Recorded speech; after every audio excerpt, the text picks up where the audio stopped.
Thank you. Thank you so much. Thank you for having me, Professor Jamhari. Thank you again for the very, very warm welcome today and for hosting our visit. It's a real pleasure to be here and a real pleasure to meet some of the students in this really extraordinary university that I'm learning so much about. So I want to talk to you about civil society organizations and the questions that arise when those organizations engage in political advocacy or political campaigning or political activism, call it what you will. And I want to look at this topic from a legal perspective, because I'm a lawyer, of course, and I know that many of you are not studying law, but I want to come at this from a legal perspective. And I want to look at how the questions associated with political advocacy on the part of civil society organizations have been addressed within one particular legal tradition, which is the common law tradition. And again, I know many of you are not from common law traditions, but I am, and so I want to offer a perspective that is informed by the common law tradition. Now, when I talk about the common law tradition, I'm talking about the legal tradition that emerged in the United Kingdom over many hundreds of years and was then exported into the colonies of the British Empire and continues to play a fundamental role in the legal systems of those countries. The common law tradition is one in which law is made by judges in the course of deciding cases, adjudicating cases, and in common law countries, bodies of jurisprudence will be developed by judges from case to case over very lengthy periods of time. And in the case of the law that I want to talk about today, It's a body of law that's been developed over 450 years, from the beginning of the 17th century through to the present day. So that's what I'm talking about when I refer to the common law tradition. And the countries I want to focus on in that tradition are England and Wales, where, of course, common law first emerged. Also Australia, my own country. And I'll say something about Canada, and I'll say something about New Zealand. So what I want to do here is I want to have a look at how judges in these 4 jurisdictions have responded to cases where civil society organisations that engage in political advocacy seek to be recognised in law with a very particular status, and that is the status of being a charitable organisation. So in common law countries, not all civil society organisations are recognised in law as charitable organisations. Only some of them are. Being recognised as a charitable organisation is something that is greatly desired by civil society organisations in the common law world, because being a charitable organisation, being recognised in law as a charity, means that you can access certain legal privileges that other civil society organisations cannot access. For instance, charities are exempt from paying income tax, and on the whole, other civil society organisations in common law jurisdictions do pay income tax. Charities also tend to enjoy high levels of public trust and confidence, and that's a matter that's been established by empirical studies. It's not a legal matter. It's a social science matter, really. Enjoy greater levels of public trust and confidence than other civil society organisations that don't have charity status. So the cases I want to think about today are cases where civil society organisations want to be recognised as charities in the law, but there's a question that has arisen for the judge deciding the case, because the civil society organisation in question is engaging in political advocacy or political campaigning. And what we'll see here is that in those sorts of cases, judges in common law countries have historically been very skeptical of these civil society organisations and have refused on the whole to recognise them as charities. The idea being that an organisation that's engaging in political advocacy or campaigning can't be a charity.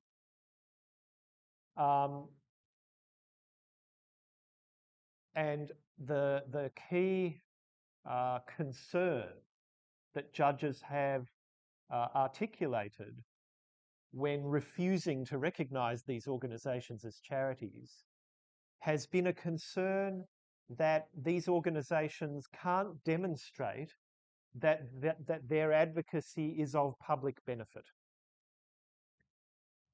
So as a matter of common law in the countries I'm talking about, in order to be recognised as a charitable organisation, you need to demonstrate that your purposes, the furtherance of your purposes, will generate public benefit. Public benefit is the key concept, and the public benefit test is the key test for whether you are a charity or not. And what judges have said in these cases that I'm talking about is where your purpose is to be campaigning around political issues that are the subject of political contestation, where that is your purpose, you cannot demonstrate public benefit and you can't be a charity. Let me give you a couple of examples of where judges have done this in some of the leading cases. There's a case in 1917 that was decided in the United Kingdom House of Lords called Bowman. And in this Bowman case, Lord Parker was thinking about charities or civil society organisations that engage in political advocacy. And what he said was this: a trust or an organisation for the attainment of political objects, those are his words, for the attainment of political objects is invalid.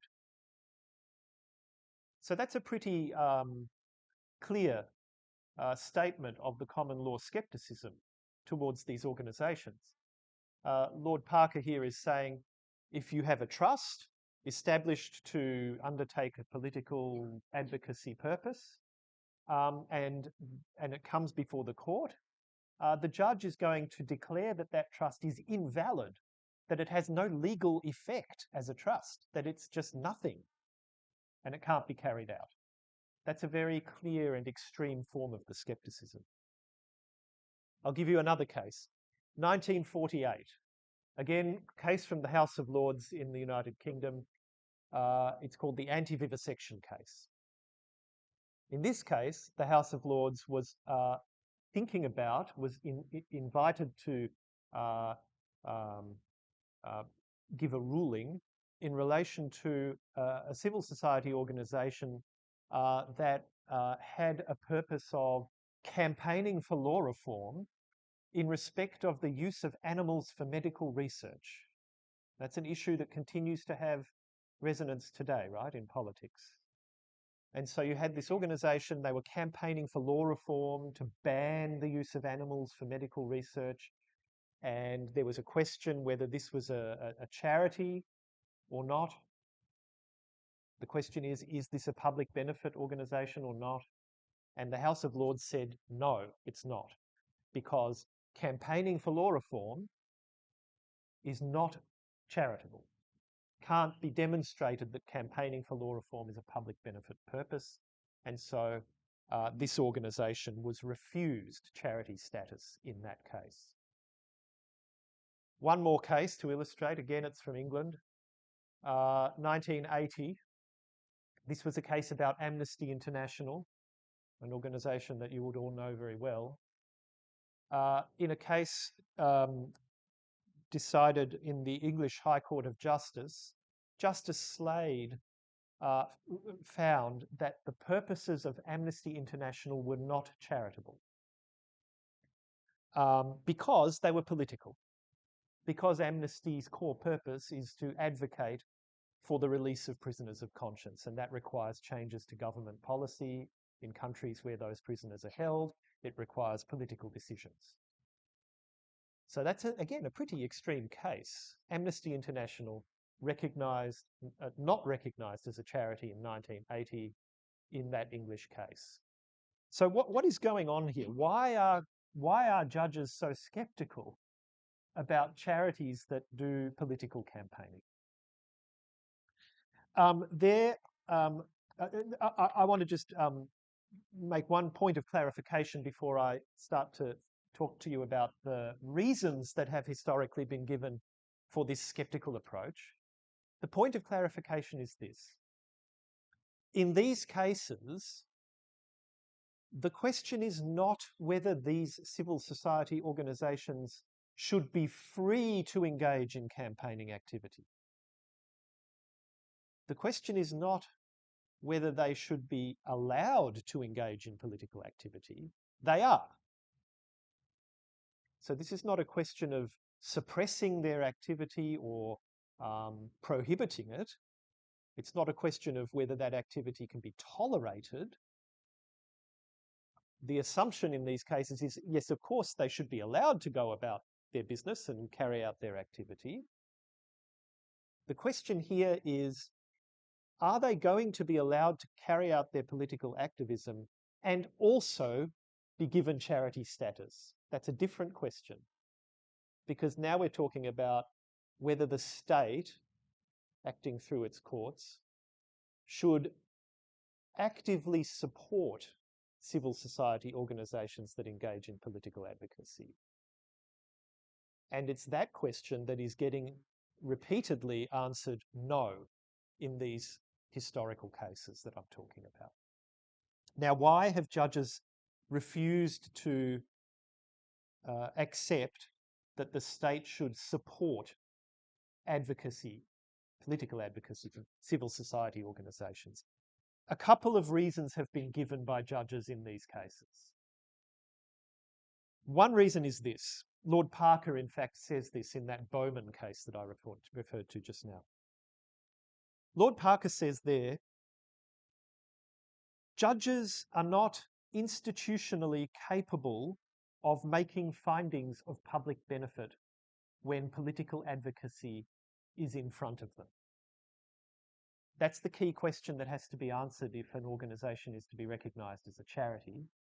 Is the purpose of that organisation going to produce public benefit? What Lord Parker says in Bowman is, well, in these cases where the organisation is carrying out political advocacy purposes, the judge can't make the finding of fact about public benefit. Institutionally incapable of doing that. Because political questions are contested, reasonable people disagree about these questions, how is a judge going to make a determination whether public benefit is present or not? But that argument is a weak argument, in my view. And the evidence for what I say there is that in many of the cases that I'm talking about, judges have in fact done exactly that. They have in fact called evidence, they've assessed evidence of the benefits and the detriments associated with the political advocacy that the organisation is doing, and they've weighed all that up, and they have in fact made findings in relation to the public benefit question. So in the anti-vivisection case, where the organisation was campaigning to ban the use of animals in medical research, the court did actually get expert witnesses in to talk about all the benefits to human beings of this research being carried out and medical science being advanced. And then there was evidence brought also that society would be morally corrupted if we treated animals in this way, and so that should be taken into account. And the House of Lords weighed all of that up in ultimately concluding that there was insufficient evidence that banning using animals in medical research would benefit the public. There was, in fact, quite a lot of evidence that using animals in that way would generate great advances in medical science and human health. So the argument that judges can't do this, that somehow their hands are tied, it doesn't work.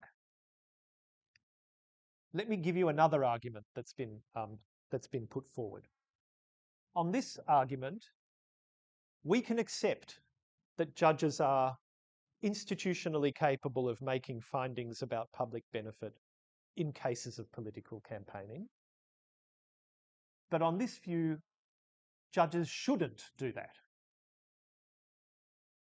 They shouldn't do that for constitutional reasons. So what ultimately is being relied on here is an appeal to the separation of powers that underpins constitutional systems in the countries that I'm talking about. And the idea here is that questions about law reform and government policy, these are questions that are for the legislature to deliberate on and make decisions about. They are not questions for judges to get involved with. That's the constitutional separation of powers argument that you see at large in countries whose constitutional traditions are inspired by the English one or the US Constitution. So this is a different kind of argument, right? And it's one that goes right back to constitutional principles. But I think this is also a weak argument. There are many reasons why I think that, but one of them is this. Think about what's happening in one of these cases where a judge says, this organisation, which is carrying out a political advocacy purpose, this organisation is advocating for something that I, the judge, think will benefit the public. Well, that declaration, that statement, doesn't do anything to bring about the result that the advocacy organisation wants. It's just a statement.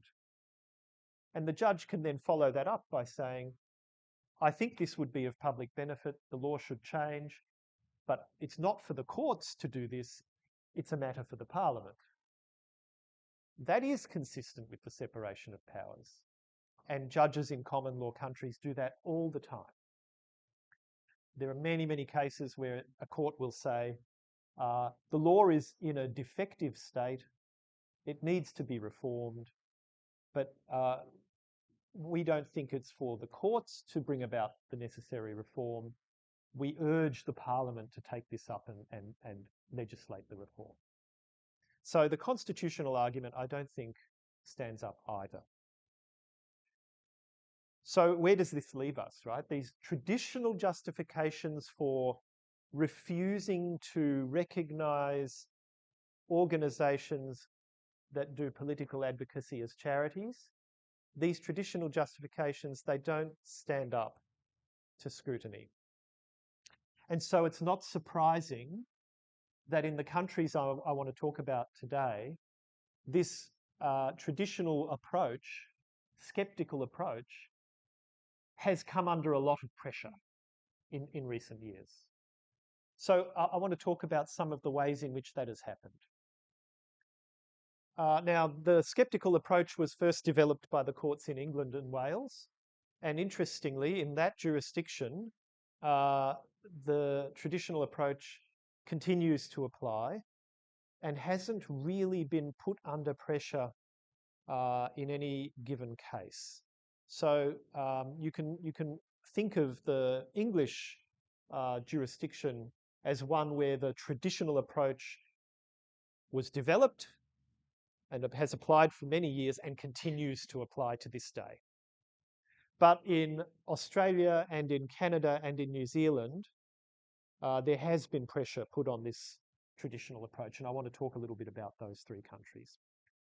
So let me start with Australia, my own country. So if you go back to 2010, the courts in Australia were applying this sceptical approach that was developed in England and had then been brought into Australian law when English law was received in Australia in the colonial time. In 2010, that all changed.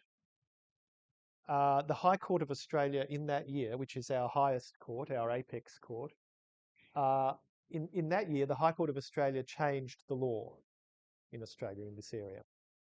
And they did it in a case about a charity called AidWatch. Now, AidWatch is a small civil society organisation. It's quite proudly an activist group. And what it campaigns about is Australia's foreign aid program. So this organisation thinks that the Australian government does a terrible job of delivering foreign aid, and they campaign to try to get improvements in that program. Quite clearly an activist organisation. They were trying to get recognition as a charity, and the case in which they tried to get that recognition went all the way up to our High Court. And in the High Court, the court did a very interesting thing. First of all, they said, yes, AidWatch is a charity. Secondly, they said, this old approach, this sceptical approach to organisations that undertake political advocacy, this has no place in Australian law anymore. So they overturned all the old cases and instead they set out a different jurisprudential basis for dealing with these sorts of cases. They went back to Australia's federal constitution. And in that constitution, there are provisions that talk about elections and voting for members of the House of Representatives and the Senate in Australia. And the court said all of this taken together provides for a system of representative and responsible government in Australia. And then the court referred to a whole line of cases that the court had decided in the 1990s and the early part of this century. And in those cases, the High Court of Australia had said that in our constitution, there is an implied freedom of political communication. It's not stated in the explicit text of the Constitution, it's implied. And it's implied because a general freedom of political communication is necessary in order for Australia to have the system of representative and responsible government that our Constitution establishes.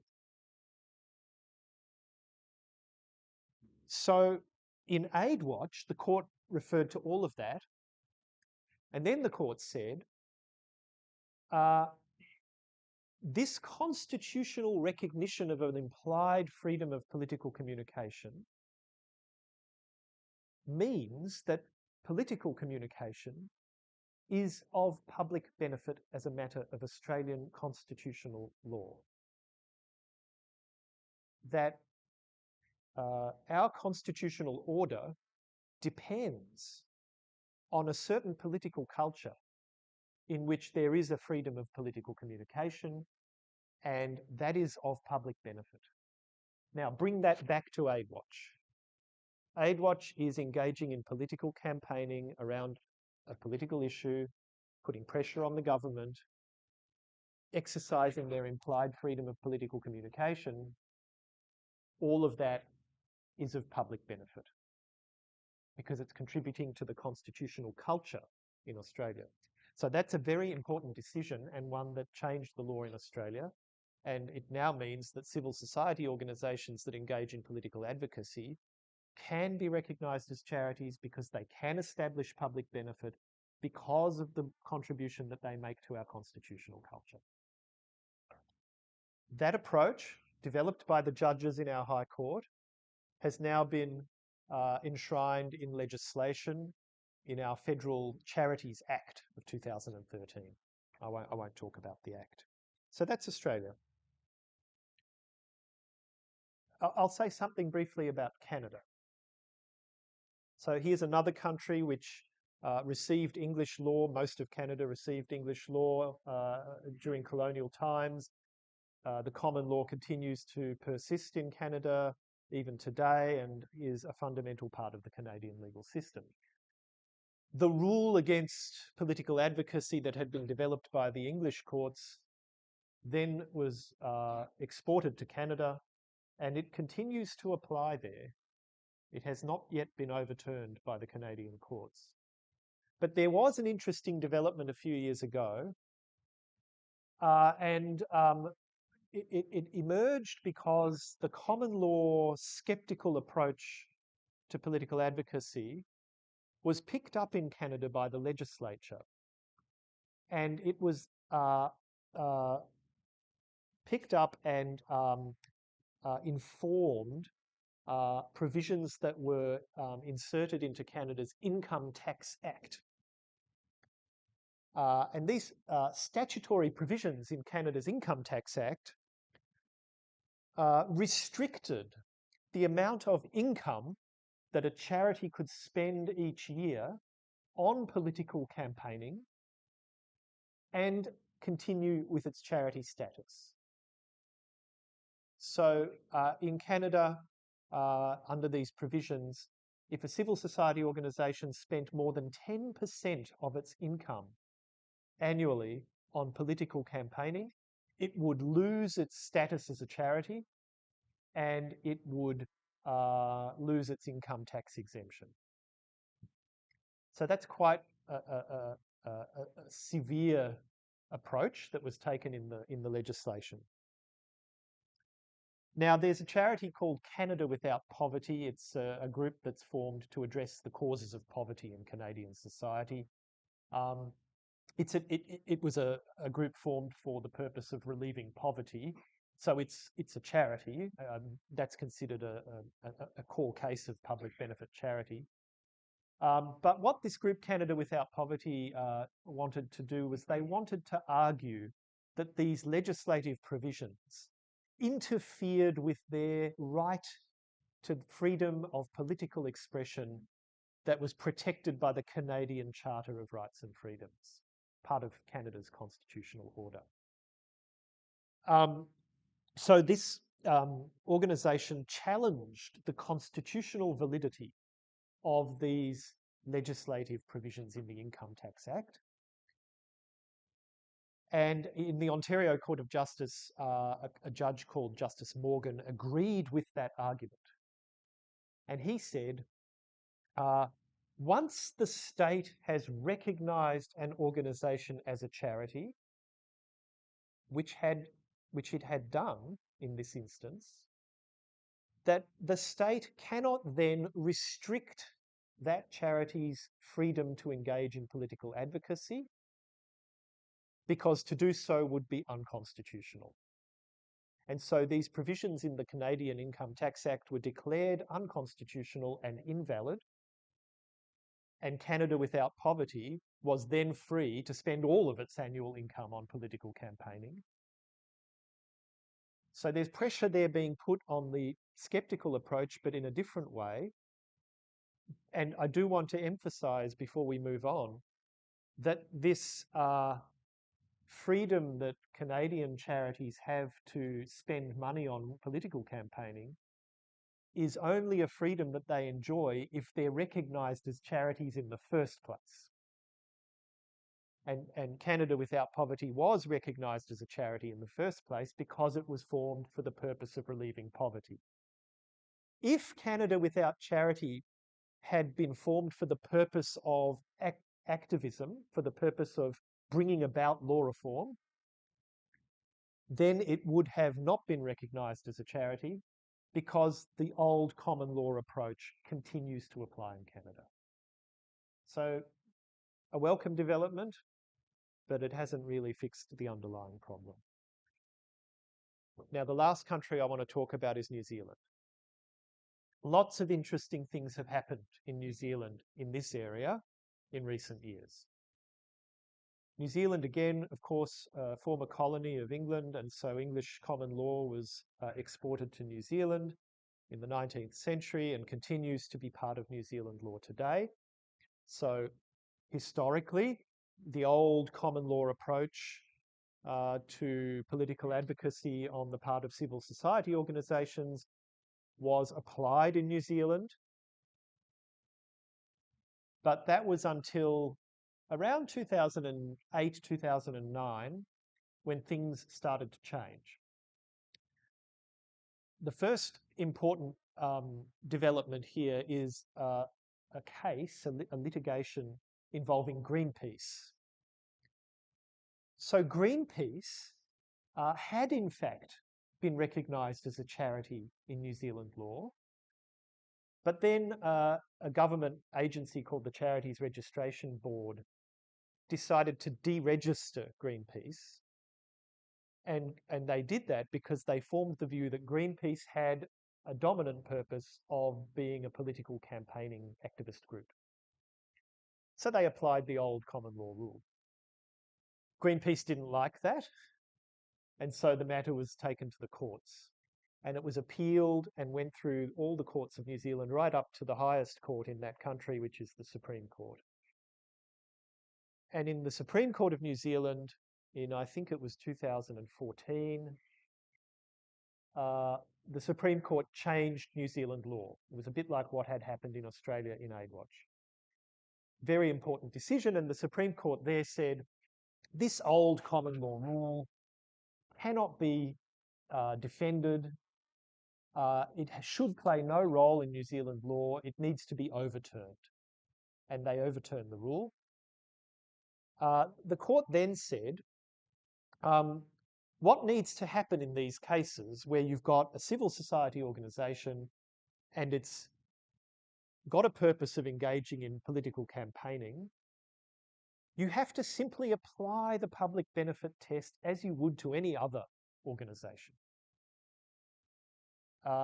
And so you weigh up all the benefits and all the detriments associated with the advocacy, and you form an overall view about whether there is public benefit, all things considered, given the facts of the case. So the New Zealand Supreme Court said that's the law.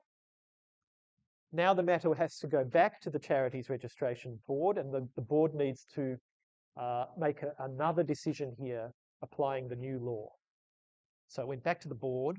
The board said, okay, we'll apply the new law, but we still don't think you're a charity. So they once again decided against Greenpeace. And so Greenpeace once again had to go back to the courts. And the matter was only finally determined in 2020. It was, I think, 11 years after the litigation had started, when a judge in the High Court of Justice in New Zealand said, Greenpeace satisfies the public benefit test because campaigning for environmental protection is of public benefit. And not only that, but it is indisputably of public benefit. So that resolved the long-running Greenpeace litigation, but it, of course, then gave rise to further cases that came into the courts after that. Let me just briefly talk about two more.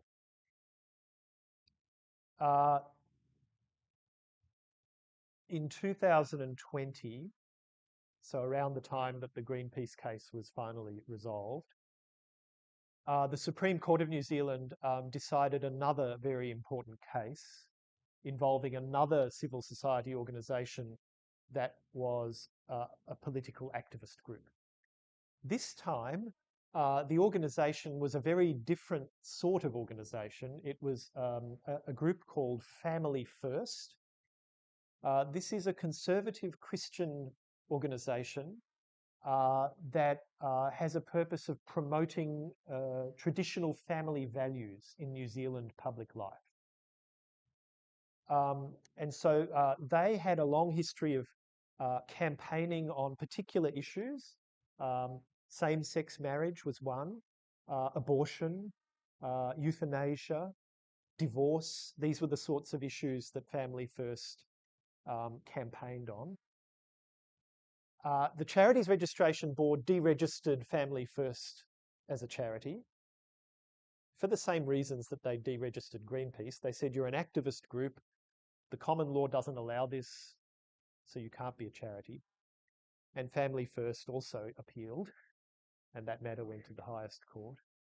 Now, in the Supreme Court of New Zealand, Family First tried to rely on what had happened in Greenpeace, and Family First said, just as campaigning for environmental protection is indisputably of public benefit, so too is campaigning for the traditional family indisputably of public benefit.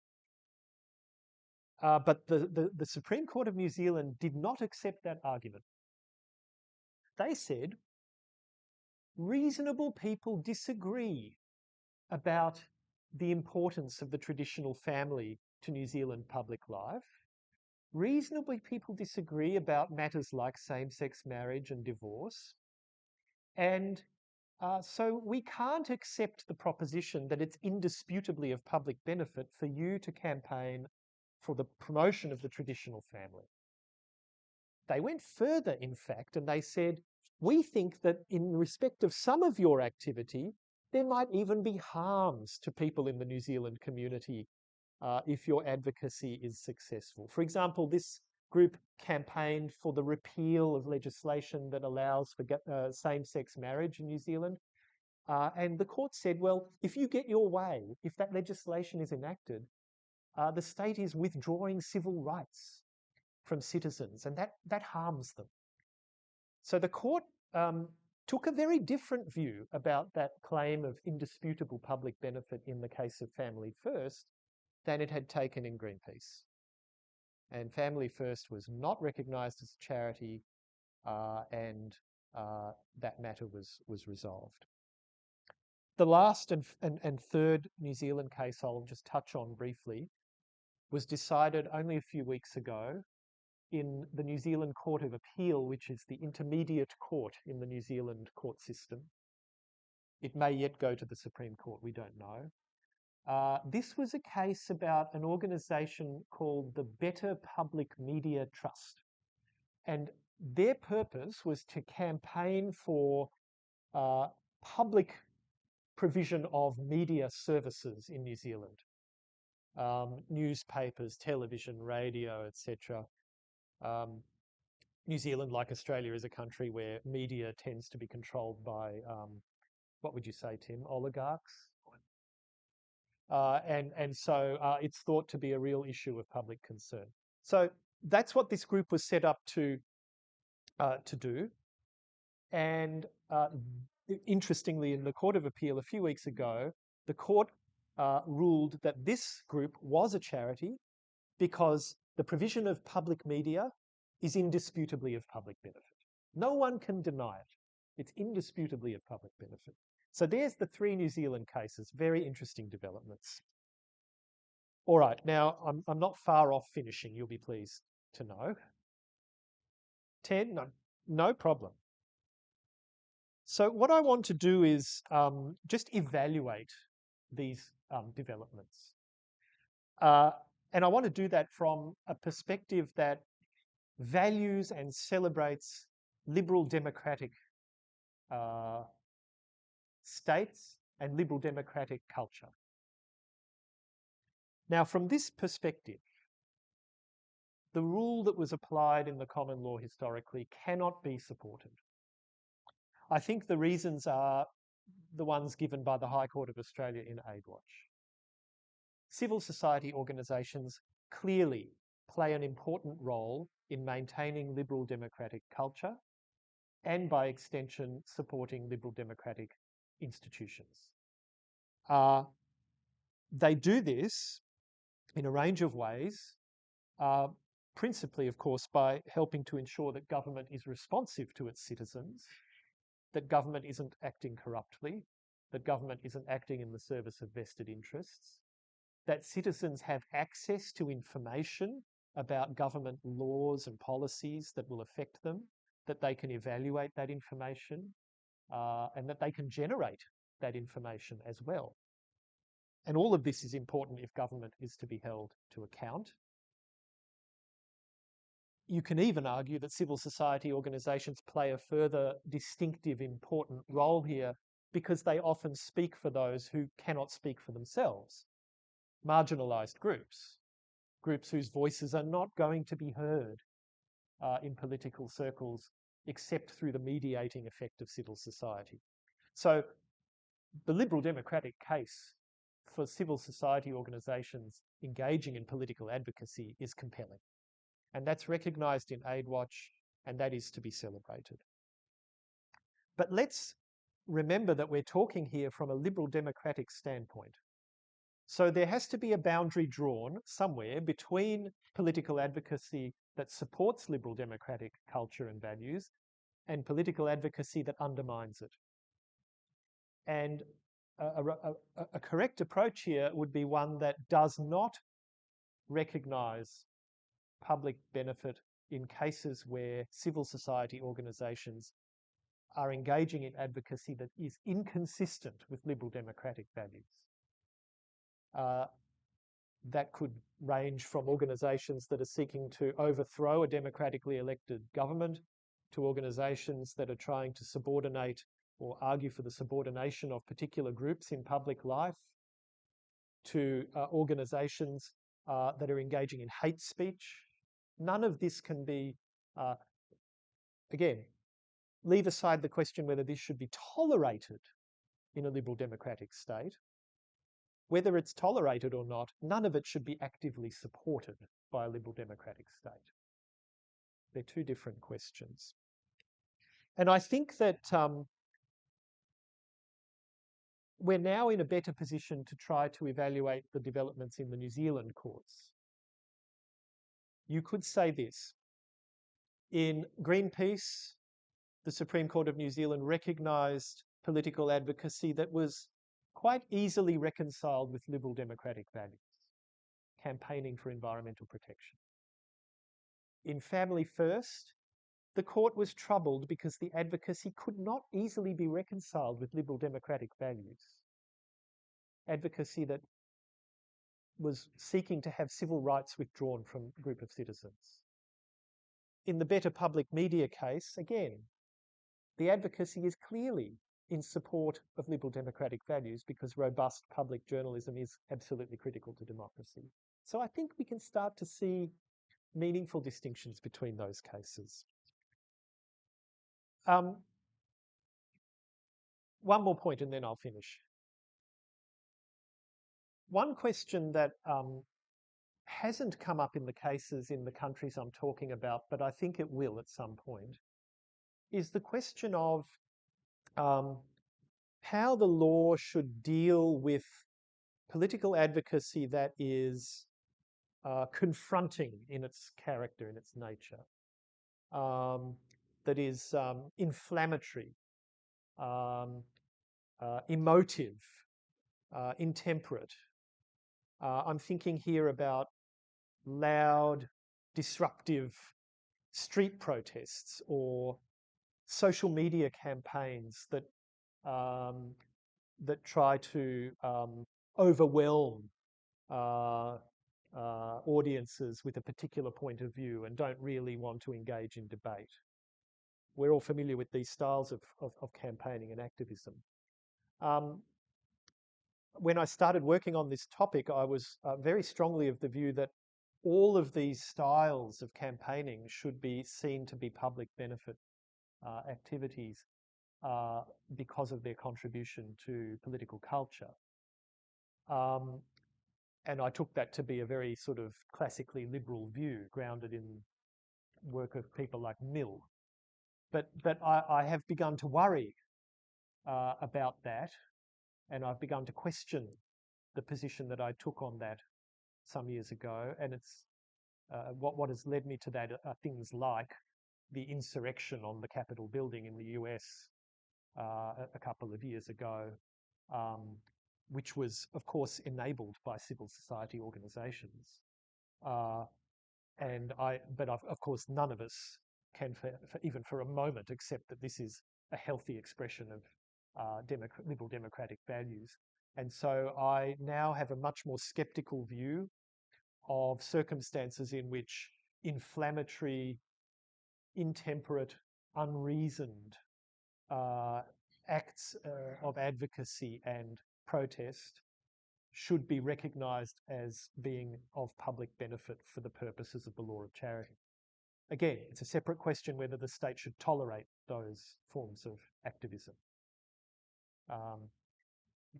And of course, you can have state toleration without at the same time having an active support in the form of tax exemptions, public recognition as a charity. So I think I'll leave it there. These jurisdictions have all, in their own ways, been heading in the right direction, with the exception of England and Wales. But none of them have really yet fully articulated the liberal democratic case for recognising civil society advocacy as being of public benefit. And I hope that that happens in the years to come. We're heading in the right direction. So thank you. I'll leave it there.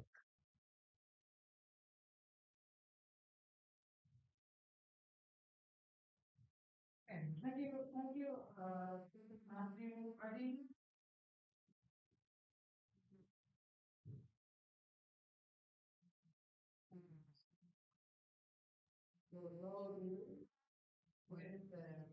With civil society organization and was given the status of charities and all the privileges itself to the law, like the business league has shown that in Australia and New Zealand.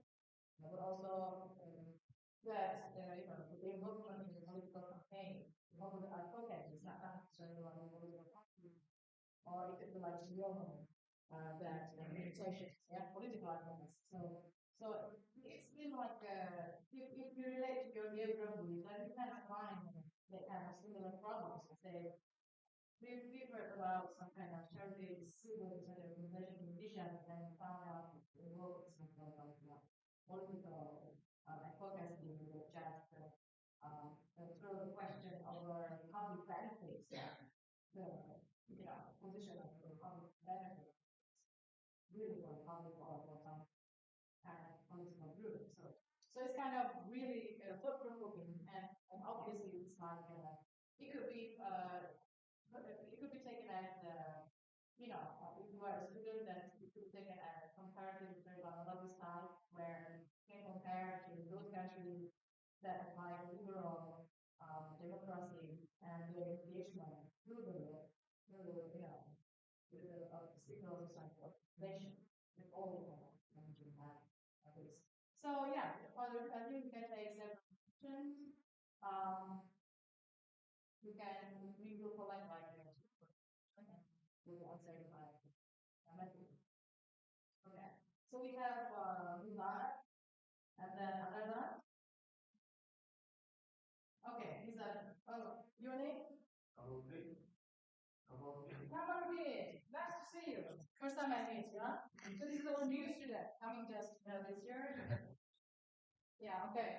These are the both of you. Thank you very much, Dr. Lucu, for the insightful presentation.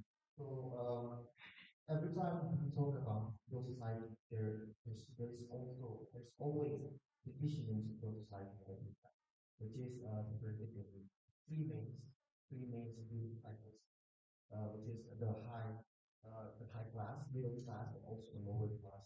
But in this sense, what I got from one of the scholars is he stated that the lower and the middle class tend to support democracy, it could say that the political efficacy from the middle and lower class is higher than the highest high class. Um, by in this regard, how can we create the equal in the political efficacy to achieve that democracy, the high level of democracy in the society? Thank you very much. Good question.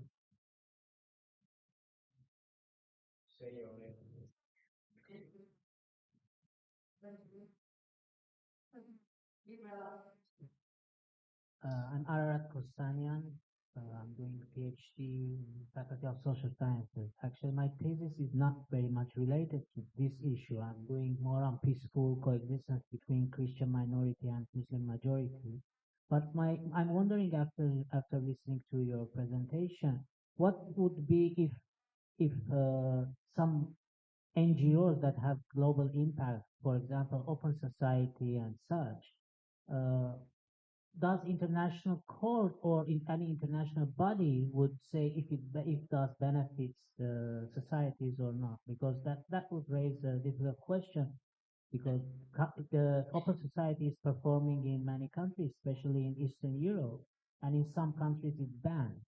So who will decide if which in which cases it will benefit the public or not? Because that's a big argument, I believe.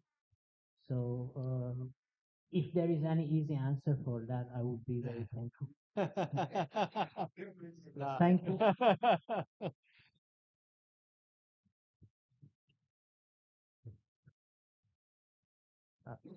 I have Kamarudin Daudik from Nigeria, a PhD student in Department of Political Science. My thesis is not connected with what you presented, but I have a question that is in form of the praxis. The praxis with respect to the operation of a number of civil society organizations in Africa where I came from. You've not mentioned the praxis. You've given examples of how a number of societies um, uh, in Europe, Australia, New Zealand, have tried to delimit the activities of civil society groups. My question is, because in Africa, civil society organizations have been at the forefront of promoting democracy and ensuring that the dividends of governance get to the citizenry. But here, from the examples you've cited, we discover that there are efforts at reducing the fuller participation of civil society groups. And is that going to be fully practicable with respect to the fact that democracy cannot get to the roots of the citizenry except through the civil society organizations? Okay.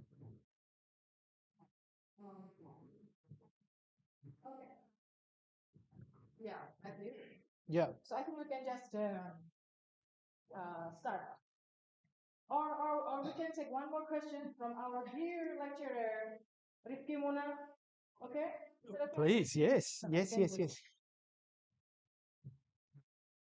Very sure. Issues of charity and political advocacy, the boundaries is sometimes is unclear.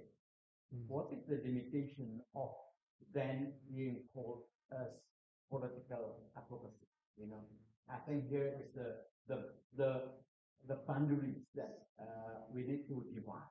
You know, as an illustration, I involved with some of the NGO networks nationally and internationally, and we have also problem about that issues because when it is an international project, they will have problem or differentiating the source of fund. You know, some countries they don't want to fund the project if it is political advocacy, and if it is the political advocacy, the money should come to the account in Switzerland, for example.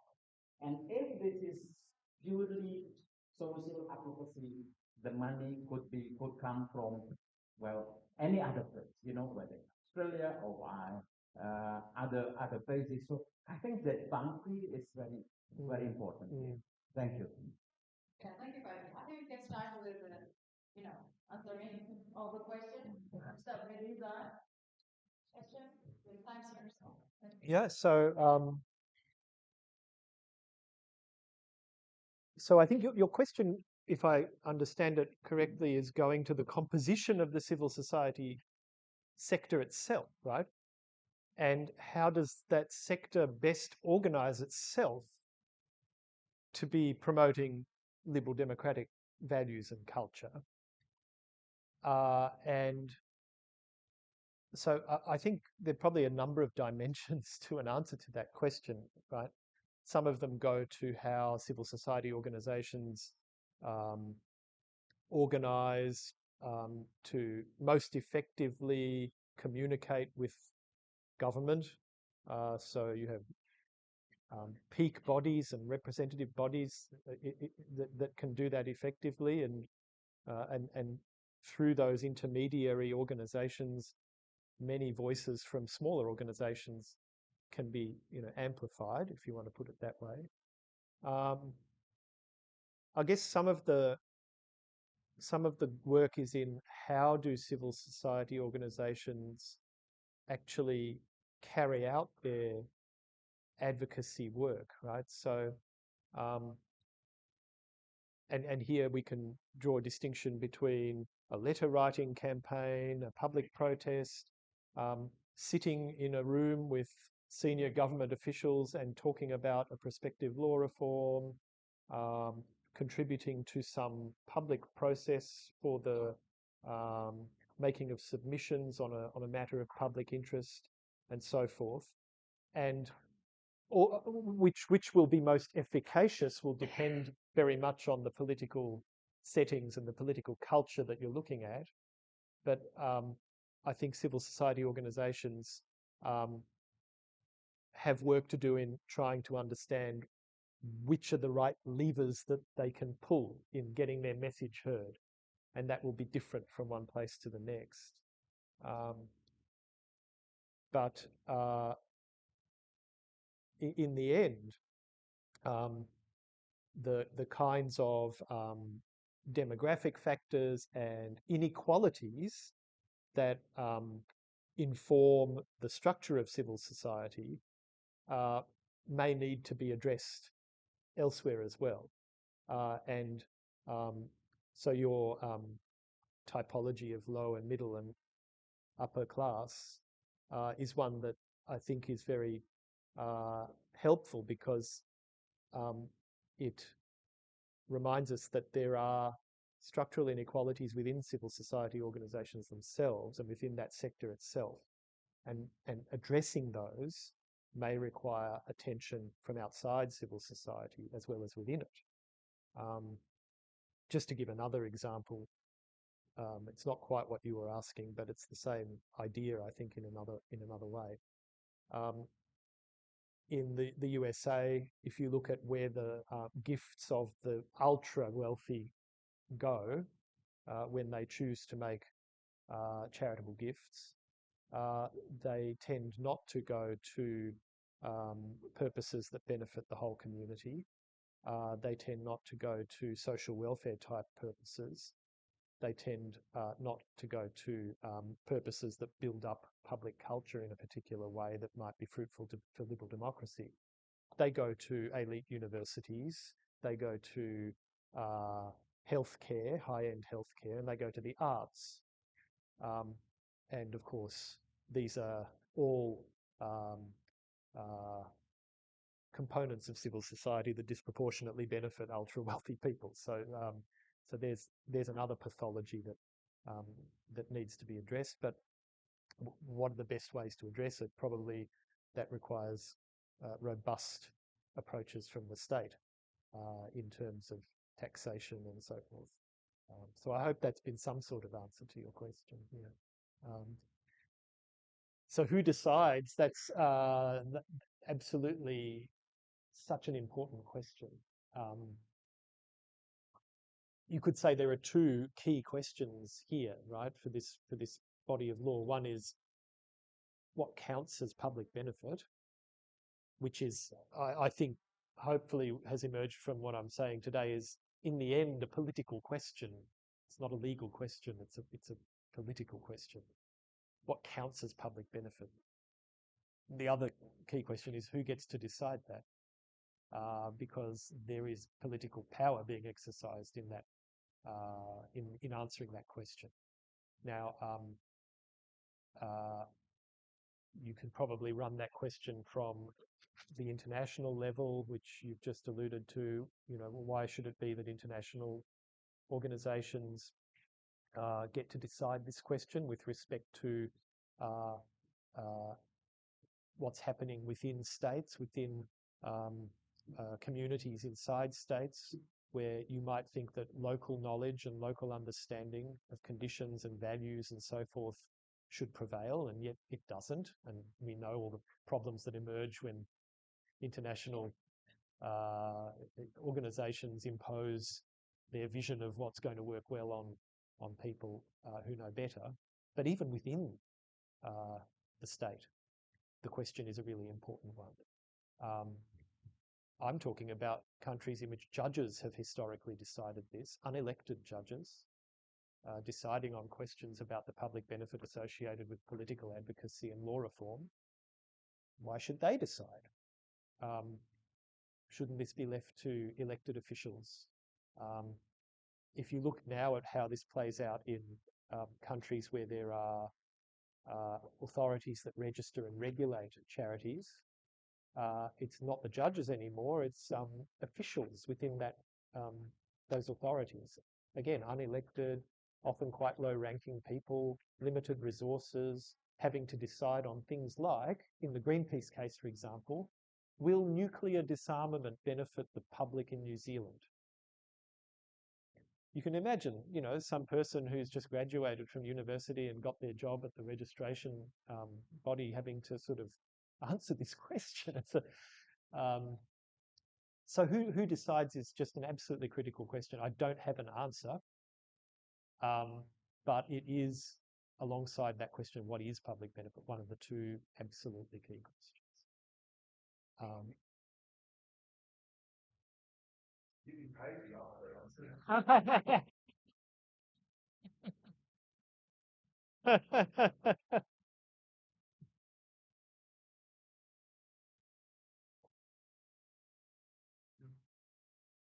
Thanks so much on the band.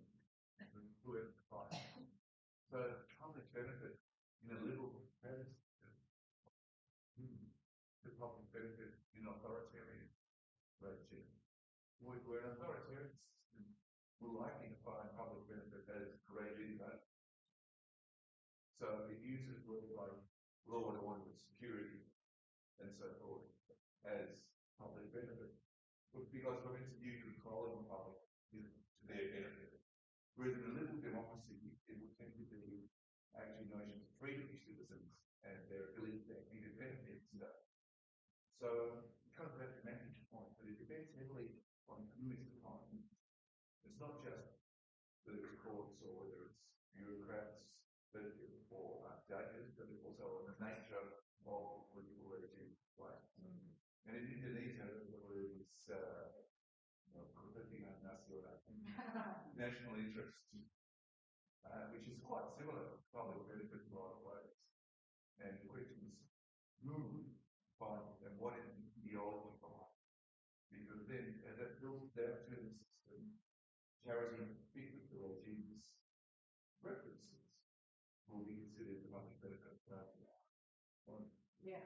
So the argument here is that charity that is really open for community widely in the world, that probably has to be found in a liberal democratic.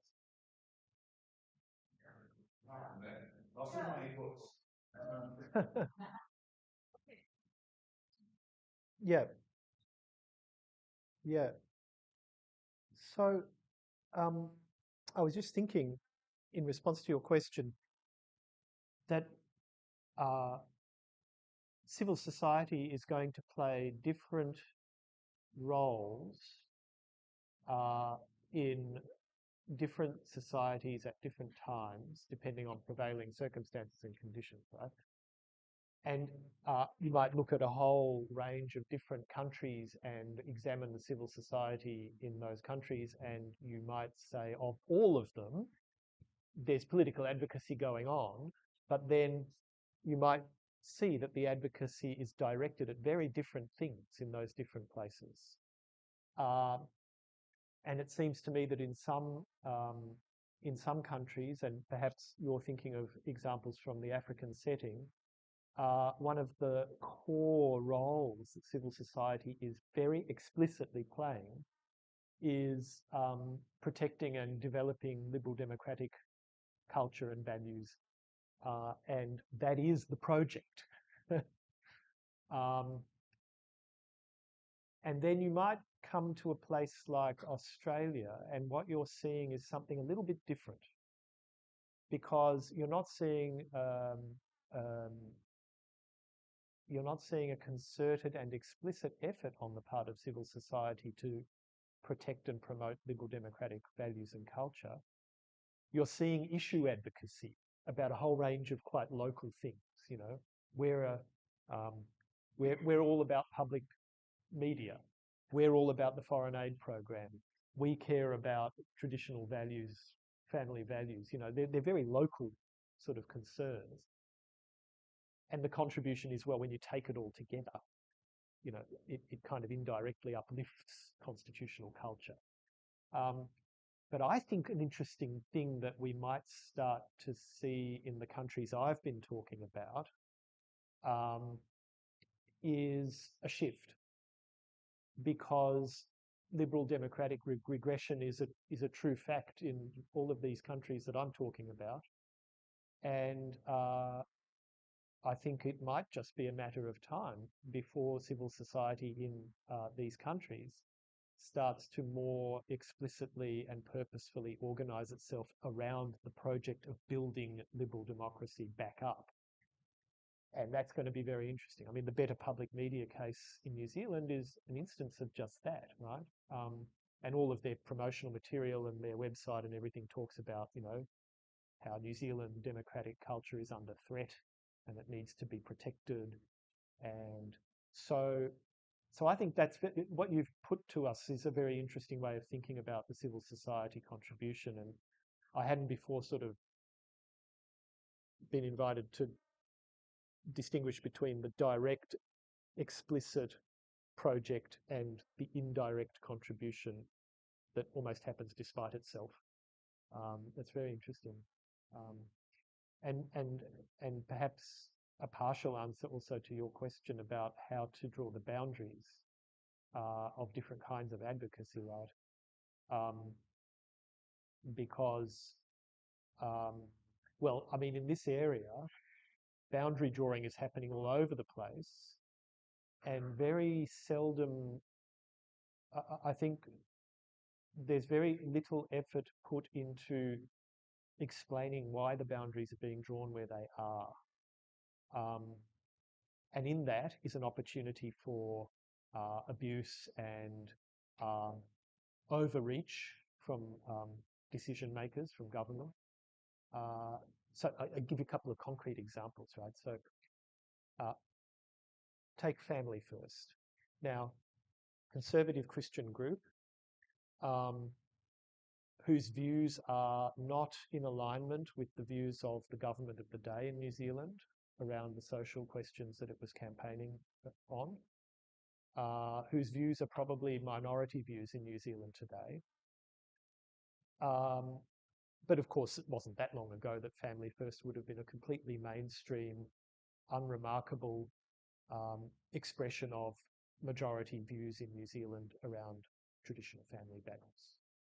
So it's a minority group, but it used to be, I think, a reflection of majority views, and it's out of favour with the government of the day. It gets deregistered as a charity. Now, what's its response, right? It looks at this and thinks, this is government overreach. They don't like what we're saying. They don't agree with our views. So they're trying to interfere with our speech. And the court says, no. You know, we apply a public benefit test here, and according to that test, your advocacy can't be demonstrated to generate benefit to the public, and there might be some harms associated with it. So that's what we have to do. We've just applied the law. Well, what I didn't mention earlier was that Family First had another argument. They said, well, hang on a minute. You say that we're a political activist group and that that's our purpose. That's not our purpose. Our purpose is to educate the public about the traditional values of the family. So we're for the advancement of education. And the advancement of education is an absolutely core case of a charitable purpose. So now we've got a disagreement about what Family First is actually doing, right? And how to understand and conceptualize its work. So it's saying, we are not activists. That is not our purpose. Our purpose is to educate people about traditional family values. And yes, we do some campaigning, but that's all a means to the end of educating the public. And we've got the court saying, you might think that, but we disagree. We're drawing the boundary in another place. And there's an exercise of political power here in respect of a minority group, which has a legal basis, as we've seen, but it's obviously something that gives you cause for reflection. And it's not hard to see how that could very quickly become quite abusive, right, of views that and of activities on the part of organisations that don't have favour with the government of the day. So I don't know whether that was an answer to your question, but the boundary drawing, I think boundary drawing happens all over the place, and I think it's an area where the risks that Tim was alluding to of government overreach and interference are very real. Yeah. Sorry, it's just the last minute, but I would like to ask, too late to ask. But the sound is clear from the back? Yeah, okay. That's gonna be fine. Usually we Okay. too bad. Yeah. Okay, sure. All the way through, it's talking about, Germany. And just to remind them, asking you courts with integrity, because in that situation, cause a restraining civil society or liberated civil society or restraining government. It's making the decisions about definitions of what is civil, which should not everyone will agree with, but you make. Now, if your court lacks integrity, you're making bad decisions or lacks skills or competence, then the whole thing falls apart. And in that sense, the courts are critical.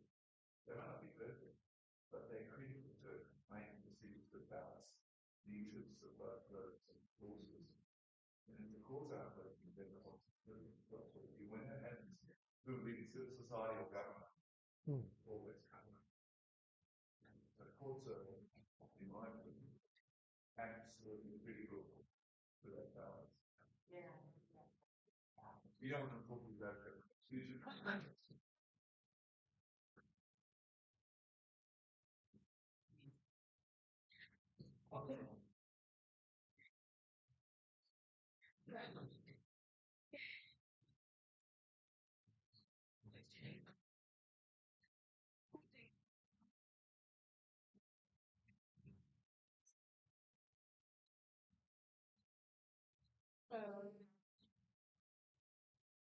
You know,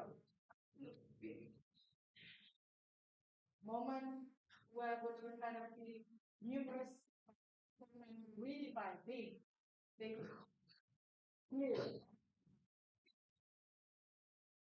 Two questions have to have. Yeah, we have the one from Saima, from Nepal, PhD student, and another one is Harley from Indonesia, maksudnya.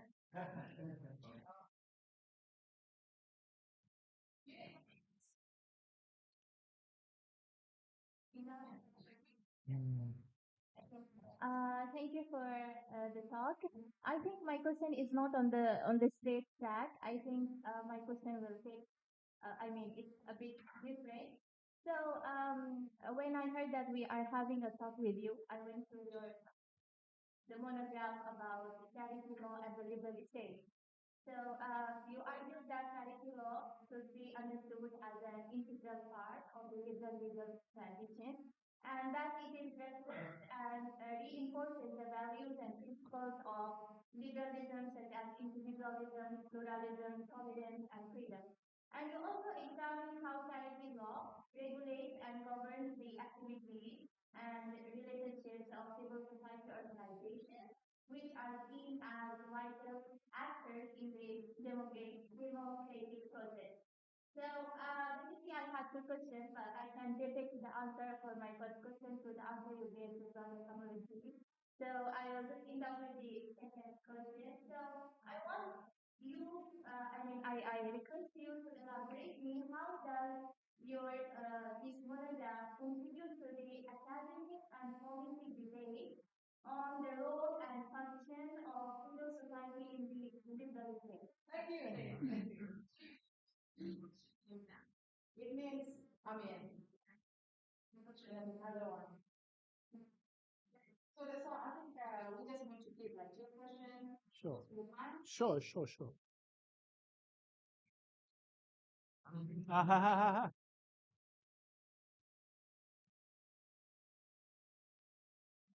I'm happy to receive any emails. Yeah, always.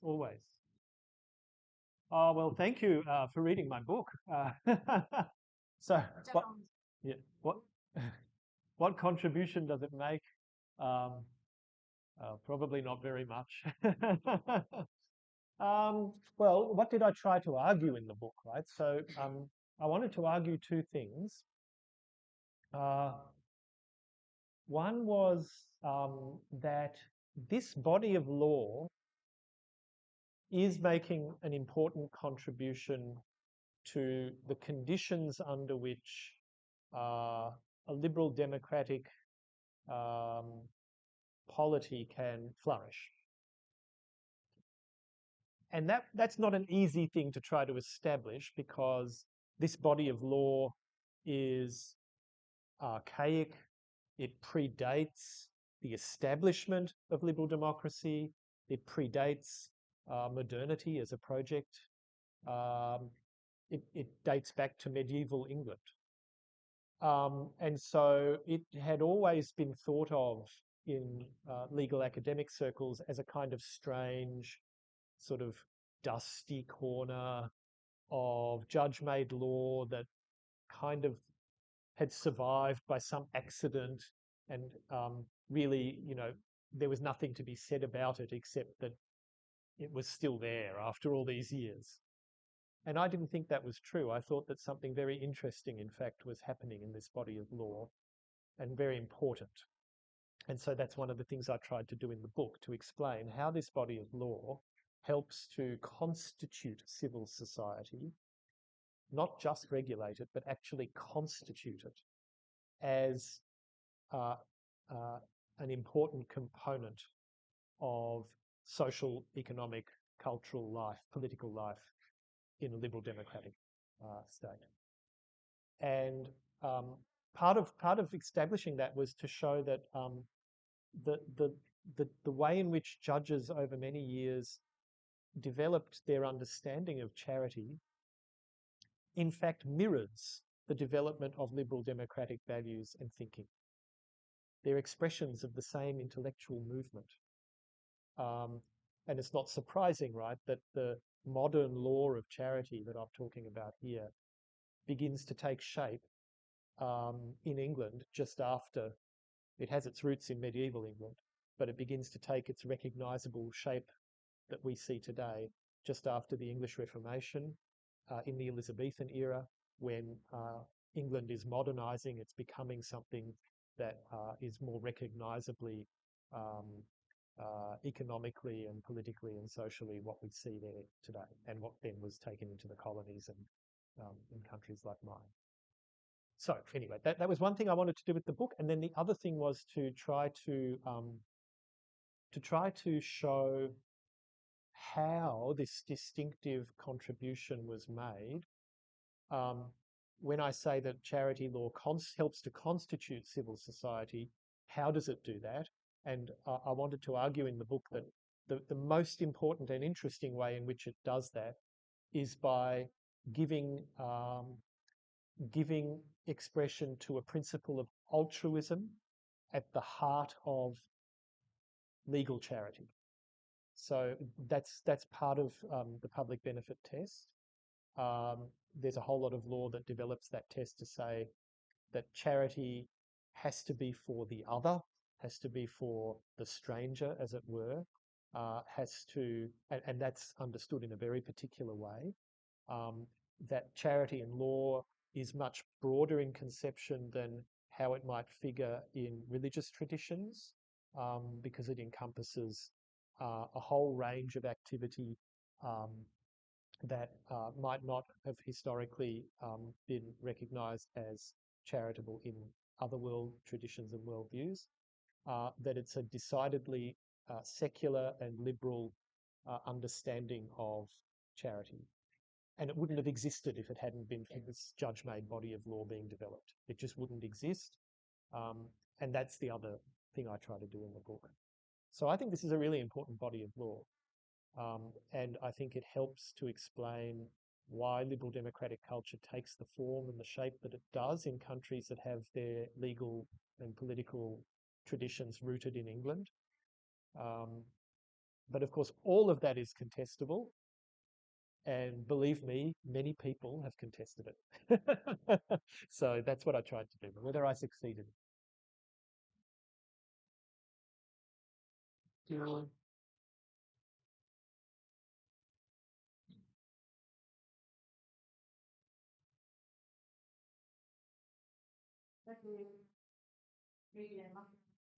So I think message hardening showcases how to do good values, something. Coming up with a problem that we found, which related to the public, to try to benefit and productive, then the site legislation, and then from there, you can have, using some cases that happened in New Zealand, Australia, coming immediately to the civil society organization and names. So from that, you can, we can build your analysis kind of your choice for those who are relevant to that. In case of Matthew, I think the primary source of this is law, right? I mean, he has a bunch of kind of easy access, primary source. You can do law, you can go like this, keep kind of making policy or suggestion policy to make a new that is supported. So yeah, I mean, good luck with your study in the board here. Yeah, thank you to Matthew Harding Thank and Jim Singh. I want to say one. Okay. I just want to check how I many. think you should do for another talk next week. you. Yeah. And how many people doing another sort of thing? Did anyone do it says not this week? Sure. Okay, so I just want to give you one bit of advice. When you write something and you think it's good, you think it's finished, put it to one side, do something else for a day, 2 days, come back and look at it and revise it. Because when you think it's finished, wrong.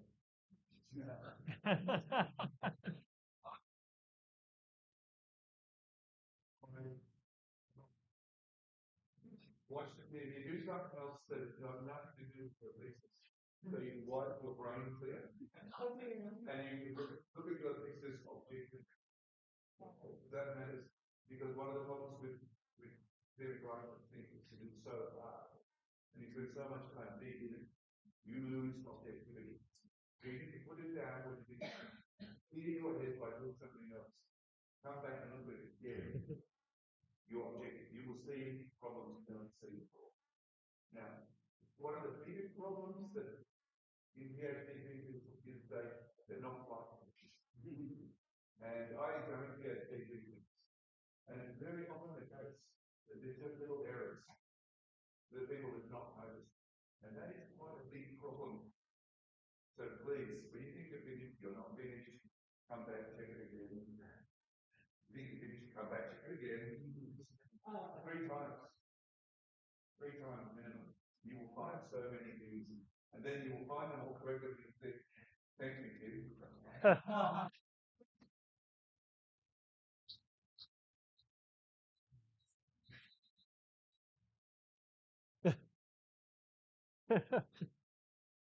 thank you so much.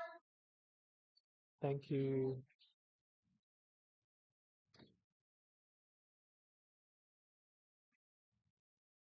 So